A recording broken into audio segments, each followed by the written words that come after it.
नमस्कार मेरे प्रिय साथियों, एक बार फिर से स्वागत है आप सभी का द इंडिया न्यूज के अंदर। दोस्तों आप सभी के लिए लेकर आ चुके हैं आज की ब्लॉकबस्टर न्यूज और सबसे बड़ी जानकारी। दोस्तों आखिरकार आने वाले विधानसभा चुनाव के अंदर गुजरात के अंदर किसकी बन सकती है सरकार। दोस्तों यहाँ पर अनुमान लगाया जा सकता है कि कौन बना सकता है यहाँ पर सरकार, बीजेपी, कांग्रेस या आम आदमी पार्टी। दोस्तों यहाँ पर तीन पार्टियां मौजूद है, पर दोस्तों हम यहाँ पर दो ही पार्टियों के बारे में बात करेंगे, क्योंकि दोस्तों यहाँ पर हमें दो ही पार्टियों के बारे में ही सर्वे किया था। दोस्तों आखिरकार इन दो पार्टियों में से सबसे बड़ी पार्टी कौन सी पार्टी बनकर निकल सकती है। दोस्तों यहाँ पर जनता सर्वे और जनता का मूड क्या बनता है, जनता किसको अपना पूर्ण बहुमत देना पसंद करती है। दोस्तों यहाँ पर 182 सीटों में से कौन सबसे ज्यादा सीटें हासिल करता है। दोस्तों यहाँ पर देखा जाए तो 90 से ऊपर सीटें जो पार्टी हासिल कर सकती है वो यहाँ पर सरकार बनाने के हकदार भी बन सकती है, क्योंकि दोस्तों यहाँ पर देखा जाए तो अधिकतम जो सरकार बनती है वो 100 के करीब सीटें हासिल लेकर ही बनती है। दोस्तों यहाँ पर सत्ताधारी बीजेपी क्या सत्ता में पलटवार होने देगी, या फिर कांग्रेस अपना मुंह इसी तरह से लटकाई फिरेगी, या फिर हार का सामना करती आ रही बीजेपी से इस बार भी हार का ही सामना करेगी। दोस्तों यहाँ पर बीजेपी और कांग्रेस के लिए ही दोनों के लिए ही बड़ी चुनौतियां सामने पेश होती है, क्योंकि दोस्तों यहाँ पर नया युग, नई साल और नए चुनाव के अंदर कुछ नई चुनौतियां भी इनको मिलने देख सकती है। दोस्तों आखिरकार ये नई चुनौतियां इनके लिए कितनी भारी पड़ने वाली है, कौन सी पार्टी के ऊपर सबसे ज्यादा भारी पड़ेगी, क्योंकि दोस्तों यहाँ पर गुजरात की जनता को चकमा देना कोई आसान बात नहीं है। दोस्तों यहाँ की समझदार जनता क्या बीजेपी या कांग्रेस के चपेट में आ जाएगी, या फिर अपना अच्छा स्टिक बहुमत चुनेगी और अपनी सरकार को यहाँ पर पूरा पूर्ण बहुमत के साथ जिताई। दोस्तों यहाँ पर कांग्रेस की बात करें तो कांग्रेस कुछ सालों से यहाँ पर लगातार प्रयास कर रही है और गुजरात के अंदर आनाकानी भी चल रही है। दोस्तों आप सभी को बता दें कांग्रेस के कहने में काफी अधिकतर एमाखामी चल रही है। दोस्तों यहाँ पर खास सुनी कांग्रेस अधिकतर चलता आया है। इस खास सुनी से पंजाब में भी कांग्रेस ने काफी नुकसान झेला है और यहाँ पर अपने पुराने सीएम को भी पंजाब के अंदर एक खो चुका है, पर दोस्तों यहाँ पर गुजरात के अंदर अभी तक इनका कोई इतना रुतबा देखने को नहीं मिला है। दोस्तों यहाँ पर थोड़ी सी बात बीजेपी के बारे में जान लेते हैं। बीजेपी इस तरीके से चुनाव लड़ रही है क्योंकि दोस्तों यहाँ पर बीजेपी के जो प्रधानमंत्री है नरेंद्र मोदी साहब, वो भी यहाँ से गुजरात के मुख्यमंत्री रह चुके हैं और उन्होंने यहाँ से ही प्रधानमंत्री का सफर तय किया था। दोस्तों आप सभी को बता दें गुजरात के सबसे पावरफुल प्रधानमंत्री नरेंद्र मोदी माने जाते हैं और यहाँ के सरकार सबसे खतरनाक और सबसे डेंजरस सरकार में से एक माने जाते हैं। दोस्तों आखिरकार जिस तरीके से गुजरात से नरेंद्र मोदी ने अपना सफर प्रधानमंत्री के लिए तय किया था, वो क्या एक बार फिर से यहाँ पर जीत का सफर तय कर पाते हैं नहीं, इसके बारे में हम पूरी डिटेल से जानने वाले हैं। दोस्तों आखिरकार इस अपडेट को पूरी शेयर करने से पहले आप सभी से एक छोटी सी रिक्वेस्ट है कि अभी तक आपने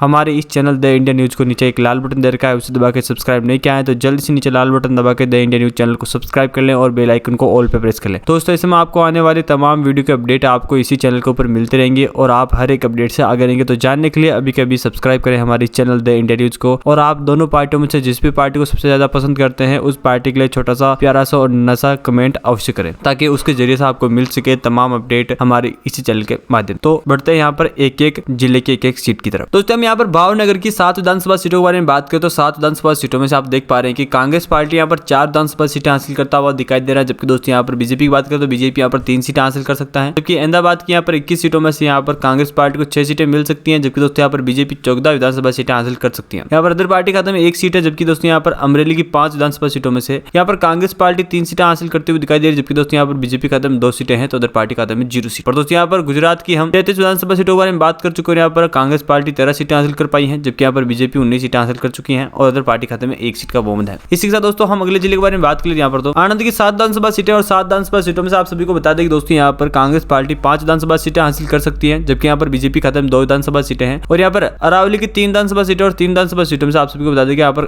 कांग्रेस पार्टी 1 सीट हासिल कर सकती है, जबकि यहाँ पर बीजेपी को 2 सीटें मिल सकती हैं। पर दोस्तों यहाँ पर बनासकांठा की 9 विधानसभा सीटें हैं और 9 विधानसभा सीटों में से यहाँ पर कांग्रेस पार्टी 5 विधानसभा सीटें हासिल कर सकती है, जबकि यहाँ पर बीजेपी खाते में 4 सीटें हैं और यहाँ पर अदर पार्टी खाते में 0 सीट है। पर दोस्तों इसी के साथ यहाँ पर गुजरात की 52 विधानसभा सीटों के बारे में हम बात कर चुके हैं और 52 विधानसभा सीटों में से आप सभी बता दें कि कांग्रेस पार्टी 24 विधानसभा सीटें हासिल कर चुकी हैं, जबकि यहाँ पर बीजेपी खाते में 27 सीटें हैं और अदर पार्टी खाते में बिल्कुल 0 सीट है। इसी के साथ दोस्तों हम अगले जिले के बारे में बात करें। यहाँ पर तो भरूच की 5 विधानसभा सीटें हैं और भरूच की 5 विधानसभा सीटों में से आप सभी को बता दें कि यहाँ पर कांग्रेस पार्टी 2 विधानसभा सीटें हासिल करेगा, जबकि यहाँ पर बीजेपी बराबर 2 विधानसभा सीटें हासिल करेगा और अदर पार्टी खाते में 1 ही विधानसभा सीट है। पर दोस्तों यहाँ पर बोटाड़ की 2 विधानसभा सीटें हैं और 2 विधानसभा सीटों में से यहाँ पर कांग्रेस पार्टी बराबर 2 की 2 विधानसभा सीटें हासिल करता हुआ दिखाई दे रहा है। पर दोस्तों यहाँ पर बीजेपी खाते में 0 सीट है तो अदर पार्टी खाते में भी बिल्कुल 0 सीट है। छोटा उदयपुर की 3 विधानसभा सीटों के बारे में बात करें। 3 विधानसभा सीटों में से यहाँ पर कांग्रेस पार्टी 2 विधानसभा सीटें हासिल कर पा रहा है, जबकि दोस्तों यहाँ पर बीजेपी खाते में 1 विधानसभा सीटें हैं और अदर पार्टी खाते में बिल्कुल 0 सीट। साथ ही दोस्तों यहाँ पर गुजरात की 62 विधानसभा सीटों में से यहाँ पर कांग्रेस पार्टी 30 विधानसभा सीटें हासिल कर चुकी है, जबकि दोस्तों यहाँ पर बीजेपी बराबर 30 विधानसभा सीटें हासिल कर रही है और अदर पार्टी खाते में 0 सीट। पर दोस्तों इसी के साथ हम अगले जिले के बारे में बात करें तो यहाँ पर दाहोद की 6 विधानसभा सीटें हैं और 6 विधानसभा सीटों में से यहाँ यहाँ पर कांग्रेस पार्टी 4 विधानसभा सीटें हासिल कर पा रही है, जबकि दोस्तों यहाँ पर बीजेपी खत्म 2 ही विधानसभा सीटें हैं और अदर पार्टी खत्म बिल्कुल 0 सीट। साथ ही यहाँ डांग की 1 विधानसभा सीट में से यहाँ पर कांग्रेस पार्टी खत्म है 0 सीट, तो यहाँ पर एक सीट बीजेपी हासिल करेगा और अदर पार्टी खत्म बिल्कुल 0 सीट। साथ दोस्तों यहाँ पर देवभूमि द्वारका की 2 विधानसभा सीटों में से कांग्रेस को 2 सीटें मिल रही है, जबकि यहाँ पर बीजेपी और अदर पार्टी का 0 सीट है। और दोस्तों यहाँ पर गुजरात की 71 सीटों में से यहाँ पर कांग्रेस को 36, तो यहाँ पर बीजेपी को 33 और अदर पार्टी खत्म में 2 सीटें हैं। इसी के साथ दोस्तों हम अगले जिले के बारे में बात करें। यहाँ पर गांधीनगर की 5 विधानसभा सीटों में से यहाँ पर कांग्रेस पार्टी खत्म 2 सीटें हैं, बीजेपी खत्म में 3 सीटें हैं और अदर पार्टी खत्म 0 सीटें। पर दोस्तों यहाँ पर गिर सोमनाथ की 4 विधानसभा सीटों में से यहाँ पर कांग्रेस पार्टी खत्म 3 सीटें, तो बीजेपी खत्म 1 ही सीटें हैं और अदर पार्टी खत्म में 0 सीट। साथ ही दोस्तों यहाँ पर जामनगर की 5 विधानसभा सीटों में से यहाँ पर कांग्रेस पार्टी को 4 सीटें, बीजेपी को 1 और अदर पार्टी खत्म 0 सीट है। पर दोस्तों यहाँ पर गुजरात की 85 सीटों में से कांग्रेस को 45, तो यहाँ पर बीजेपी को 38 और अदर पार्टी खत्म में 2 विधानसभा सीटें हैं। इसी के साथ दोस्तों हम अगले जिले के बारे में बात करें। यहाँ पर जूनागढ़ की 5 विधानसभा सीटों में से कांग्रेस को यहाँ पर 3, बीजेपी खत्म में 2, अदर पार्टी खत्म 0 सीट है। पर दोस्तों यहाँ पर कच्चा की 6 सीटों में से यहाँ पर कांग्रेस पार्टी खत्म में 2, बीजेपी खत्म में 4 और अदर पार्टी खत्म 0 सीट है। पर दोस्तों यहाँ पर